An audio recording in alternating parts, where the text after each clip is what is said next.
In today's show, we talk the Blazers' loss to the Miami Heat, plus Kris Murray in a disappearing lineup. Welcome to Locked On Blazers. Let's get into it.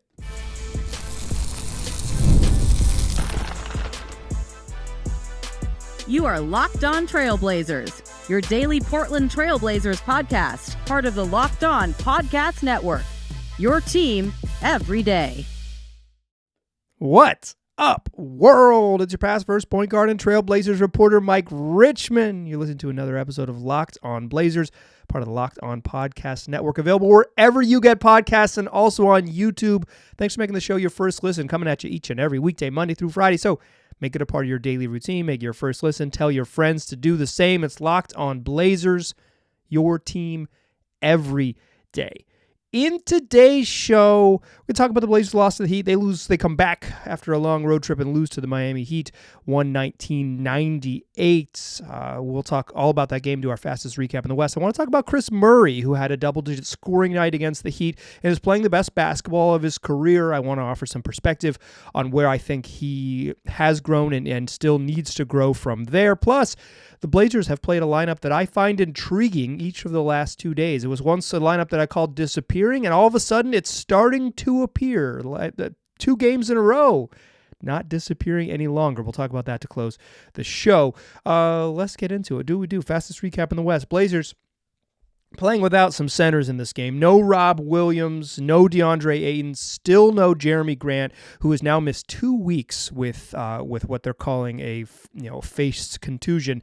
Chauncey Billups told reporters prior to the game that Grant is still dealing with some neck and face soreness. I mean, he got cracked in the face. He played the end of that game against Dallas a couple weeks ago, but he got cracked in the face, and he's still dealing with it. I think this is a classic case of the Blazers are bad at communicating with the public about injuries. I don't personally think, and you can do what you want, that this is some sort of larger trade conspiracy stuff.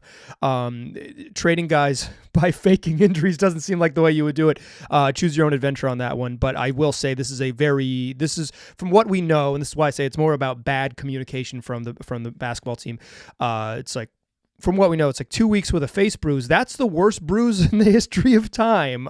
This is just providing more information to those that cover the team and those that follow the team closely in the form of fans would be more valuable for everyone, but I don't think NBA teams agree with that take at all. On the other side, the Miami Heat are playing without Jimmy Butler, who is suspended, and also famously without Damian Lillard, who got traded to the Milwaukee Bucks 2 years ago. So without Dame in the lineup and without Jimmy Butler in the lineup, the Heat come out firing. Led by 6 after 1, led by 18 at the end of 2 quarters. Heat going to halftime shooting, basically making half their threes and made 12 threes in the first 2 quarters. I think some of it was hot shooting, like Hayward Highsmith hits 4 of 5 threes, and some of this was just the Heat carving them up. I think Miami got the shots they wanted against a Blazers defense. Blazers played a bunch of zone.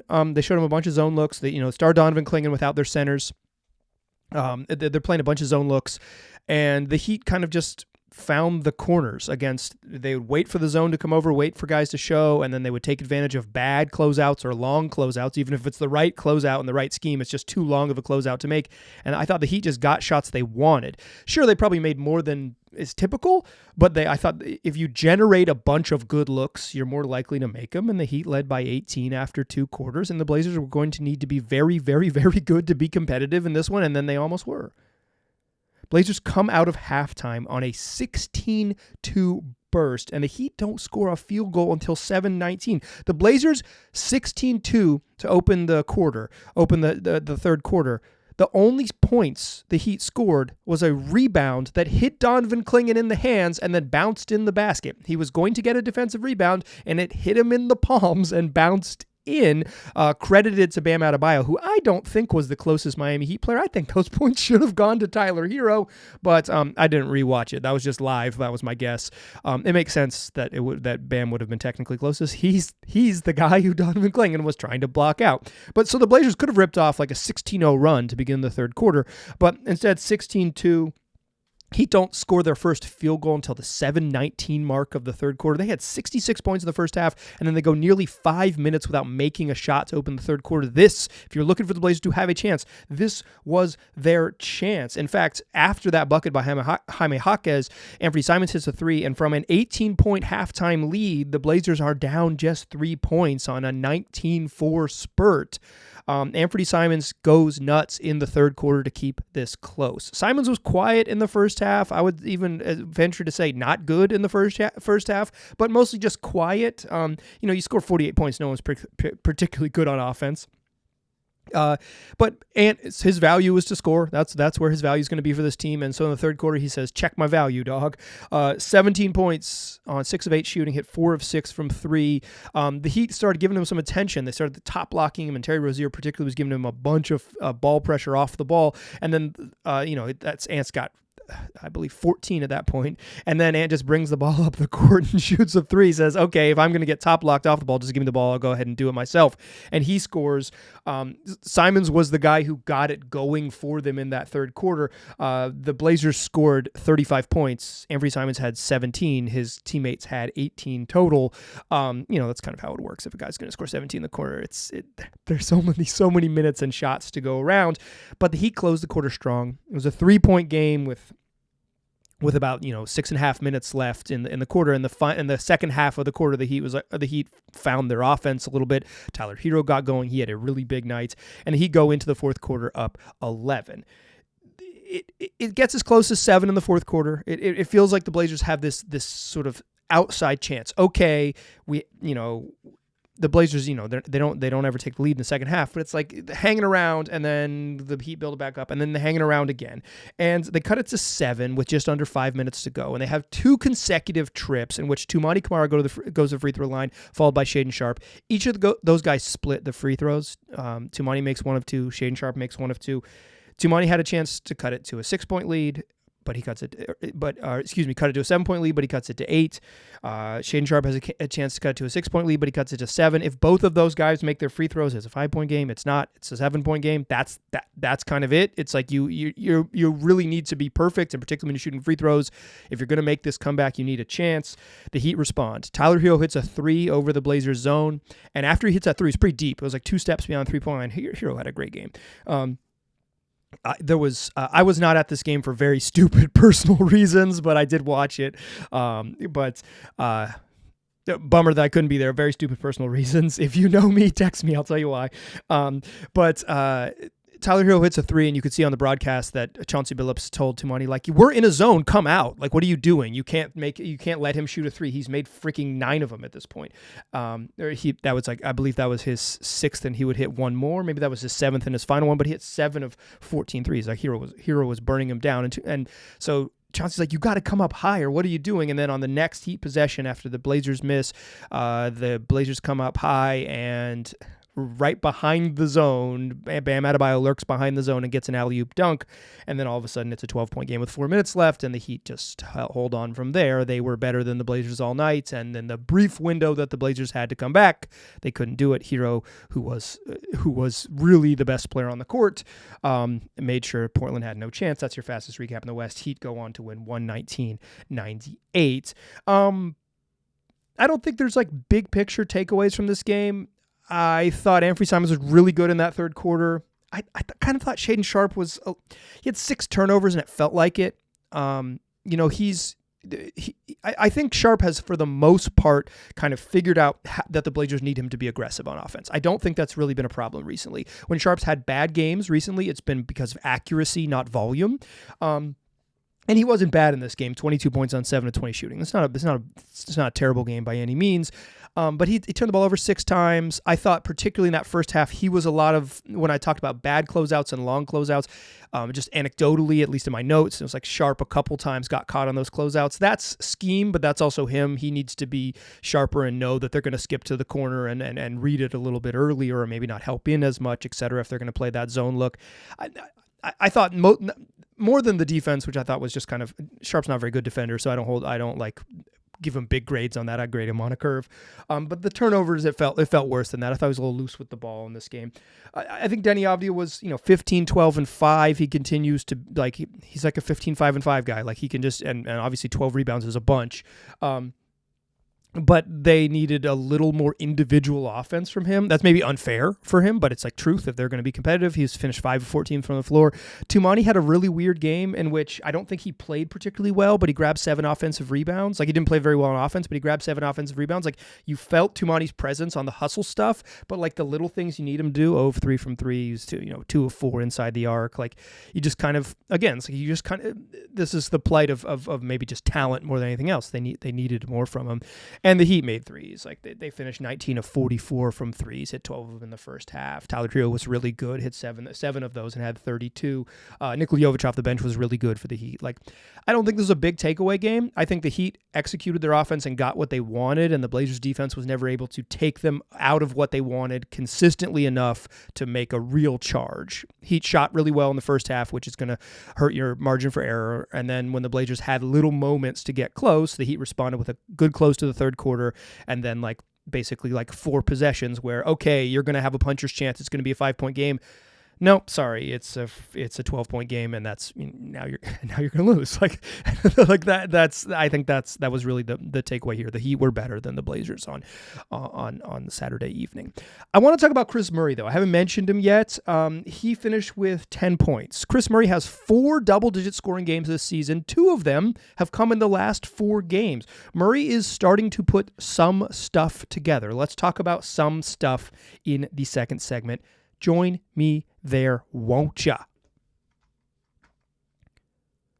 First, though, I want to tell you that today's show is brought to you by Ultimate College Basketball HC. It's a brand new mobile game and it lets you live out your dream of being a college basketball head coach. It's your chance to step into those shoes. In Ultimate College Basketball HC, you control every detail of your program, from recruiting players and hiring coaches to overseeing training camps, handling NIL deals, managing scholarships. It's all in your hands. And when it comes to game time, you get to draw up offensive plays and set your strategy. The way you play won't just affect the current season or the current game. It will shape the future of your school's basketball program.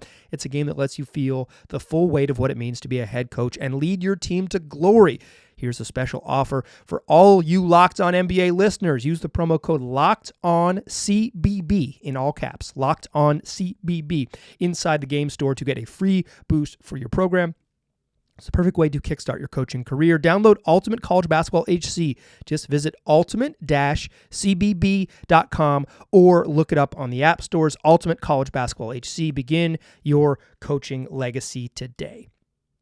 Today's show is also brought to you by Game Time. It's the place to get tickets to live events, whether that's a sporting event, you want to go see the Blazers play a couple home games later this week, you want to go see concerts, you want to go see live theater, you want to go see comedy. It's a great way to make memories with those you love or those you are trying to know a little bit better. Game Time makes it easy for you to get tickets to your favorite events with their new feature, Game Time Picks. It filters out all the fluff to show you incredible deals on great seats, so you don't have to waste your time searching through thousands of tickets. Here's how it works. Say you want to go to a Blazer game. Blazers play Tuesday and Thursday this week against the Nets and the Clippers. You download the app. You pull it up on your phone. Portland Trail Blazers. The Moda Center will come up. The venue's right there. The Game Time picks will be highlighted throughout the venue. So you want to sit close? Here's a good deal on a seat up close. You want to sit, a little bit further up in the first bowl? Okay. You want to sit upstairs? Here's another pick for saving money upstairs. You're going to find amazing deals, and you can even view the seat, your view from the seat. You can even take a look at the view from your seat before you buy anything. Plus, with all-in pricing that shows the total upfront cost, so there's no surprise fees at checkout. Take the guesswork out of buying tickets with Game Time. Download the Game Time app, create an account, and use the code LOCKEDONNBA for $20 off your first purchase. Terms apply. Again, create an account. Use that redemption code LOCKEDONNBA for $20 off. Download Game Time today. What time is it? Game time. All right. Kris Murray has been better lately. I think anyone who watches these games closely can see that Kris Murray is probably playing the best basketball of his career. I say that because, like, you know, he's had some big minute opportunities in maybe like true tanking lineups, but this is like run of play because of the injury to Jeremy Grant and because of the sort of on again, off again availability of the Blazers center rotation and Chauncey Billups' willingness to go small. We have seen more Kris Murray lately playing like normal first half rotation minutes in a game the Blazers are trying to win than we have probably at any point in his career. And he's been better. I think, undoubtedly, I don't want to get too far out here without acknowledging what we're talking about. Kris Murray was bad last year. He was bad. He showed some signs of being maybe productive, and he looks he looks like an NBA player because he has a twin brother. But like, it's like, okay, he's got good size. If he can put it together, he obviously has defensive instincts. He has the right sort of basketball IQ. You don't see him do too many dumb things, right? The Blazers coaching staff has praised him for always sort of like figuring stuff out quickly. But he struggled last year, right? He was not a very good rookie. It was like, and then he had summer league where he struggled. So like, I think some of this is expectations lowered a little bit, such that the way we feel about Kris Murray is like the graph can only go up. But I think undoubtedly the graph has gone up. Undoubtedly he's been better. And again, I don't want to get too far. I know people sometimes when you praise someone who doesn't have flashy stats, they say they're like, what are you doing? So I want to recognize what I'm doing. I'm talking about a dude who's averaging 7, 3, and 2. That's 7.2 points, 2.8 boards, 1.8 assists over his last 5 games. During that stretch, he's shooting 55% from the floor and 33% from 3 and playing about 20 minutes a game. This is a good stretch of basketball for him. The box score probably doesn't do Kris full justice to what his capability is. I think of all of the things you see him do well, I think he's a solid and versatile defender. He's physical. I think he's stronger than maybe what you would look on first appearance. He's not like one of those dudes like super jacked and like, wow, Kris Murray's throwing people around, but he doesn't get pushed around. He'll battle on switches. He can guard guards a little bit. He can guard like-size forwards a little bit. He's physical enough to not get totally punked by bigs, although there's like obviously a size advantage is real for just like the existence of humans. I think he's a smart transition player. He fills the lane quickly. He runs down the middle of the court and says, this is going to be an easy one. I'm going to go get an easy one. I think he does that quickly. He plays smart in transition. I think he fills the lane to the wing well. He fills the middle of the court. Smart transition player, knows how to play, moves the ball and get easy buckets in transition.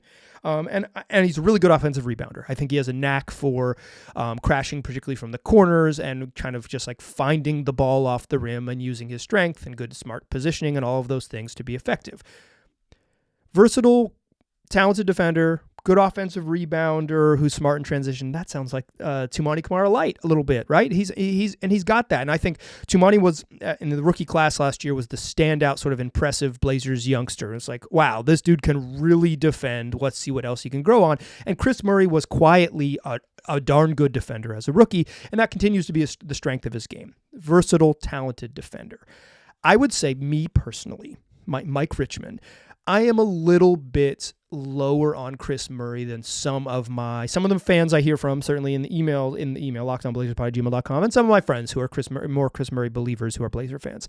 And I don't come here to pour cold water on this, right? I just want to be honest about why my opinion is my opinion, because I think I am both interested in learning new data and developing my opinion from there, and very comfortable with being incorrect, right? But let me share why I sit where I sit now, and then as things change, I'll tell you if my seat changes, or I'll tell you what I got wrong. And if I get it right, I probably won't toot my own horn because I'm not a big tooter. Here's my challenge with Kris in terms of projecting what he can be. Again, versatile, talented defender, good offensive rebounder. My concern is the other side of the ball. What does he do on offense that allows him to stay on the floor? According to NBA.com, 70.7% of Kris's baskets are assisted. According to Clean the Glass, that number is 73%. So let's call it 70. Let's meet in the middle, call it 72%. No, 72% of his baskets are assisted. That is not a lot of self-created offense. That is not a lot. For instance, a guy like Denny Avdia, who has some self-creation skills, about 55% of his shots are assisted, or his makes. Obviously, you only get an assist on makes. So we're talking about made field goals. if a little bit of self-creation stuff is like you want to be in the 60 and below range, means you can score off the bounce. Most of Kris Murray's shots are going to be at the rim in transition and threes. 21, the highest percentage of anyone on the team's points, 21.4% of his points come in transition. Denny Avdia, Shaedon Sharpe are both above 20%. These are guys who run and fill the wings. This is good stuff. This is like getting easy buckets is important, but it speaks to Kris Murray's lack of half-court juice. Overall in the season, he's shooting under 30% from three, 29.8%. Most of his shots, 80% of his three-pointers he attempts are catch-and-shoot looks. 80% of his three-pointers are catch-and-shoot looks, and he's shooting below 30% on catch-and-shoot threes this year. 54% of Kris Murray's shots, according to NBA.com, 54.4% of his shots come off 0 dribbles. He profiles as a complete off-ball player. He doesn't score off the dribble. He scores a bunch of his points in transition. He's taking the majority of his shots are catch and shoot, no dribble shots. His majority of his jumpers are the catch and shoot variety. When he does score, 72% of them are assisted. Other folks are creating. He's a play finisher. Folks are creating for him. It's not a problem to be a play finisher. In fact, we have a whole archetype for that type of player that we have come to love in the NBA called a 3-and-D wing. And that's the idea of what Kris Murray is, but you can't be a 3-and-D wing if you shoot 30% from three. So here is my personal, why I'm probably lower on Kris Murray than I would say the majority of Blazer world. I think he profiles as an off-ball player, an off-ball wing. He's not a creator type. He's not a high-level pass. He's not a bad passer. In fact, I think he makes smart passes when he gets the opportunity to, but he's just he's not taking the ball off the dribble and creating an advantage and making a pass. It's just not, watch him play. His off-the-dribble game, when he scores, and he's done this recently, and I think this is good development, is he catches it in the corner, either a short closeout or a too quick of a closeout, and Murray does a jab step or a rip through move, but a quick move, gets baseline, gets middle, and dunks, gets himself to the rim. Those are the best sort of driving moves we've seen from Murray. They almost always happen from the corners against an unsuspecting closeout. That is a place he continue to build. That is where, if he does that more often, I'm happy to update my priors and some of my concerns. But for me, I think Kris Murray is undoubtedly playing better. I think you can see the outlines of a useful NBA player, but I am worried about his overall, I have doubts about his overall ceiling because he profiles us almost exclusively based on his skill set, which is me just watching him play, I think, every single one of his minutes in his NBA career, darn close to it. There's probably some chances that I've skipped out on some fourth quarter blowouts, but I've watched every bit of his meaningful minutes in his NBA career, and the numbers back up what my eyeballs say, and the stats help you learn more than they tell you what you've learned. I believe that very strongly, and the stats suggest that my eyeballs are the same. He's an off-ball guy who needs stuff created for him. He's not a shot creator, not a creator in and of his own right, and I think that makes me a little bit lukewarm on what his ceiling can be, because I don't think he's quite the level of defender that says, okay, you'll figure it out, because you just get him on the court and he'll defend. I think he has the tools and the outline to be the 3-and-D wing, but if he can't shoot at least 35% from three, I just don't know what kind of player he's going to be. I'm not ready to write the book on Kris Murray. I'm not ready to write him off or say that, put this in stone or whatever. What I'm saying is I have some doubts, and I want Kris Murray to continue to get 20 minutes a night to see what he can be. The whole point of this Blazers experiment this season is to exactly this, right? To have a second-year player like Kris Murray say well, he's not good at a whole bunch of stuff, but he is getting better, and then to see if he can build on that. So, podcasters who doubt will have to say that they've changed their opinion more so than I told you so, because there's just never going to be an I told you so pod, but there will be a I can't believe I got that wrong. How fun is that? Because being wrong is the interesting part of this job. Okay, speaking of being wrong, I tried to make a lineup disappear, and the Blazers trying to make it come back. Has played the last 2 games. One of the most intriguing lineups for me that they could possibly trot out there has played in back-to-back games. Let's talk about it and how I tried to make it disappear. Join me on the other side. First, though, I want to tell you about Open Phone. Running a small business means you're wearing lots of hats. Your personal phone becomes your business phone, and before you know it, you're juggling customer calls day and night. And as your team grows, it becomes impossible to manage everything with just your personal number. That's where Open Phone comes in. It's the #1 business phone system designed to help you keep your work and personal life separate. For just $15 a month, the cost of a few cups of coffee, in Portland, the cost of 1 1/2 cups of coffee, just kidding. You get complete transparency and visibility into everything happening with your business phone number. Open Phone works through an app on your phone or computer and integrates with tools like HubSpot and hundreds of others. It also uses AI-powered call transcripts and summaries, so you'll have a rundown of your calls and action items the second you hang up. If you miss a call, no problem. Automated messages are sent directly to your customer, ensuring you never miss an opportunity to engage. Right now, Open Phone is offering 20% off your first 6 months when you go to openphone.com/lockedonnba. That's openphone.com/lockedonnba for 20% off 6 months. Openphone.com/lockedonnba. If you have existing numbers with another service, Open Phone will port them in at no extra charge. Still a pass first point guard. I'm still Mike Richmond, and you are still listening to Locked On Blazers. So, way back in the beginning of every season for the last 5 years, I have put together what started with a lineup I'm intrigued by. You know, this exercise predates Chauncey Billups' tenure as a Blazers head coach. I've been doing this a long time. I've been doing this podcast a long time. I've been covering the Blazers for over a decade.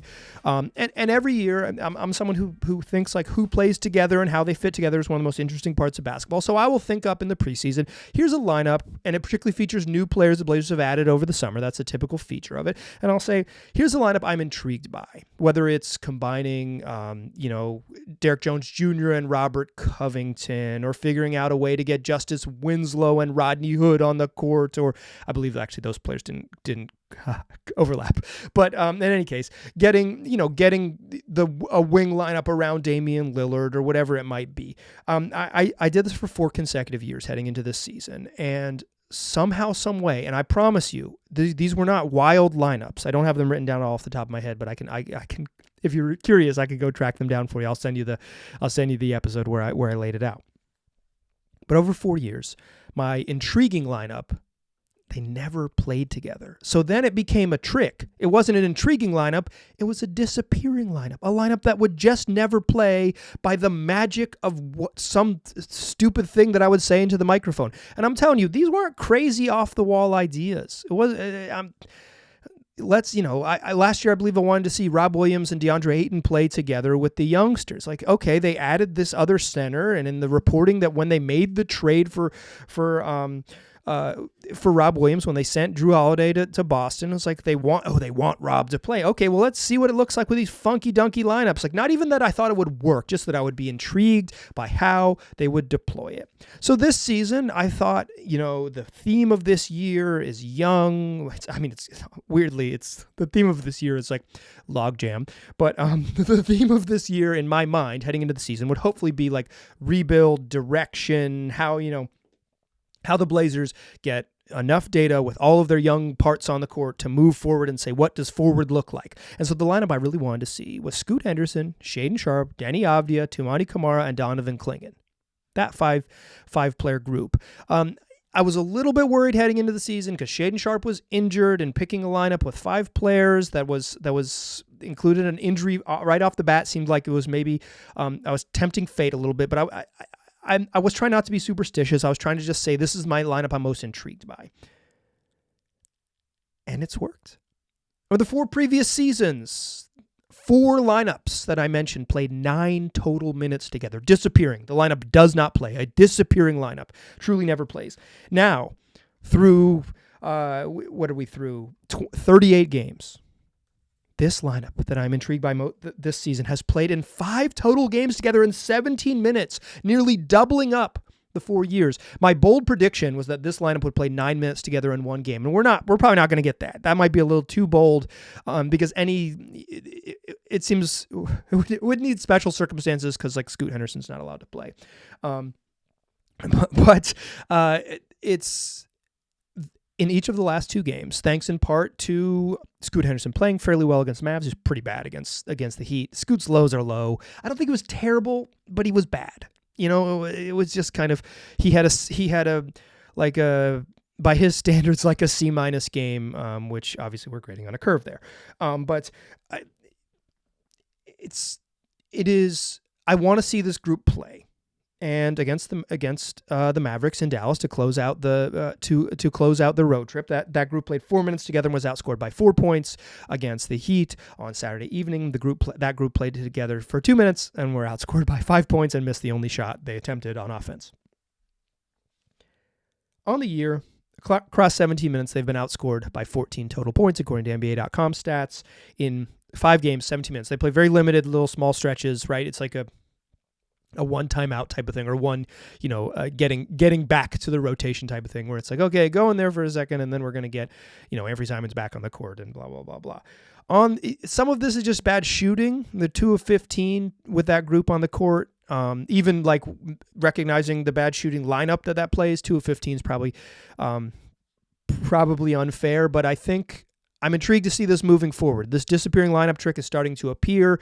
Obviously, it's like you have to understand the context. It's like Ayton didn't play nearly that much. No, Rob Williams wasn't available against Dallas, and Ayton didn't play that much because he was having a bad game, and so you got more Clingan. If you get more Clingan, you're more likely to play, with these guys. Scoot was playing well against Dallas, so he played a little bit more. No Williams, no DA, so you're going to get more Clingan against the Heat, and he ended up playing 27 minutes, which you love to see, and I thought he was fine. Not very good, but fine. And fine is like, fine for Donovan Clingan in 27 minutes. Give me that every night. Give me that every night. Would be a fun part of like watching this team with a totally competent but not great Donovan Clingan learn the ropes. I would take that. I guess they play 4 nights a week. I would take that 4 nights a week, 3 to 4. So I recognize this group isn't perfect. It's not enough shooting on the court to be a viable NBA lineup. I'm not really selling you on this being a viable NBA lineup. What I'm selling you on is a bunch of dudes under the age of 25 who seem to be part of the Blazers' future, playing together and figuring it out. Let Sharp and Denny and Scoot and Tumani figure it out on the wings. Let Donovan Clingan hopefully anchor the defense.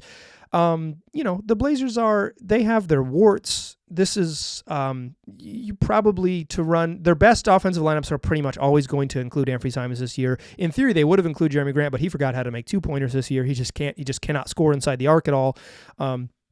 So, I think Tumani and Denny have been your best forwards. I think Jeremy Grant's been that bad that I don't think you could call him one of the best forwards on the team. So play your 2 best forwards, play your young guards more together, move forward with this group.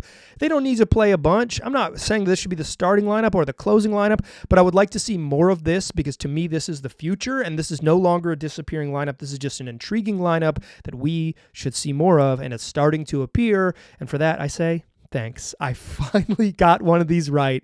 It only took half a decade. That is going to do it for today's show. We'll do more shows later this week. 5 of them, in fact. Well, 4 more. That's what we do. 5 days a week, wherever you get podcasts and also on YouTube. Tell your friends about the program. I appreciate you listening. I'll talk to you soon.